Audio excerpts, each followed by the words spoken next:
একটা বয়সের পর মানুষ কারো সুন্দর চেহারার প্রেমে পড়ে না, কারো সুন্দর চোখ কিংবা সুন্দর চুল তাকে আকর্ষণ করে না।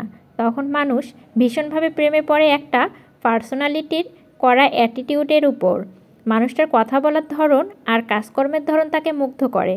ম্যাচুরিটির সাথে সাথে মানুষের রুচিবোধ বদলায়, পছন্দ বদলায়। তখন আর দায়িত্বজ্ঞানহীন সুন্দর মানুষকে ভালো লাগে না। সুন্দর চেহারা, সুন্দর চোখ, সুন্দর চুল সবই ক্ষয়শীল। বেঁচে থাকে শুধু পার্সোনালিটি আর অ্যাটিটিউড, যা মানুষকে সারা জীবন মুগ্ধ করতে পারে। তাই আপনার সুন্দর ব্যবহার, পার্সোনালিটি আর অ্যাটিটিউডটার বেশি করে যত্ন নিতে হবে। এই জিনিসটার যত যত্ন নিতে পারবেন, আপনি সারা জীবন মানুষের মনে থেকে যাবেন। চেহারার যত্ন, চোখের যত্ন, চুলের যত্ন নিয়ে কিছুই হবে না। এটা দিন শেষে আপনার বুড়ো হয়েই যাবে। এটাকে যতই আদর যত্ন করুন না কেন, এটা আস্তে আস্তে ক্ষয় হওয়া শুরু করবে। আসসালামু আলাইকুম, সবাই কেমন আছেন? আমার কথাগুলো শুনে অনেকেরই বিরক্ত লাগে, আমি সেটা জানি। অনেকের আবার ভালো লাগে। কথাগুলো কিন্তু আমি এমনিতেই বলি না। কথাগুলোর কিন্তু যুক্তি আছে। মন দিয়ে শুনুন এবং ভেবে দেখুন।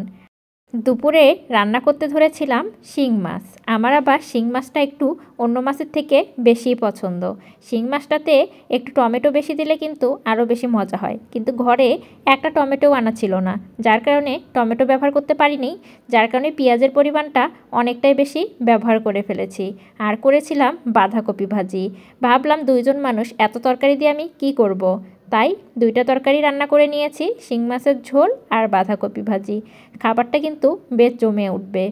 এর আগে শীতের শুরুতেই বাঁধাকপি খেয়েছিলাম, খুব মজা লেগেছিল। সেদিন যে সুন্দর করে ভাজি করেছিলাম, আর সেই ভাজিটা অসম্ভব সুন্দর হয়েছিল। তারপরে আরেকদিন বাঁধাকপি এনেছিল, সেদিন আর ভালো লাগেনি।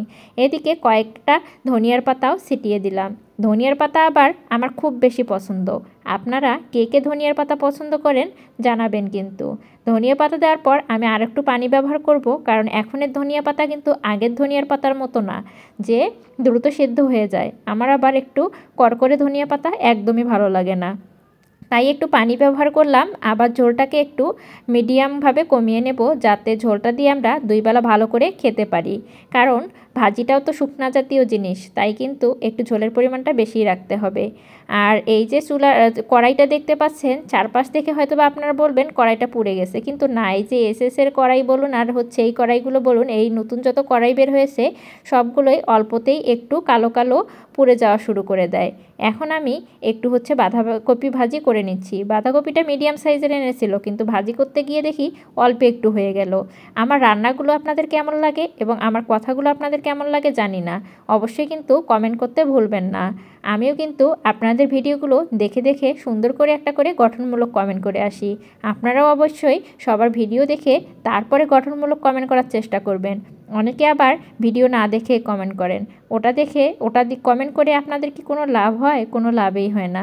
বাঁধাকপি ভাজিটা কিন্তু বেশ সুন্দর লাগে, কারণ এখানে তেমন কোনো মশলারই ব্যবহার নেই। এটা শরীরের জন্য যতটা ভালো, খেতেও কিন্তু ততটা মজা।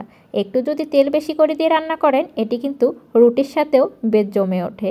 আপনাদের মতো আমারও কিন্তু বাঁধাকপি ভাজি খুবই বেশি ভালো লাগে। অবশ্যই কমেন্ট করে জানাবেন।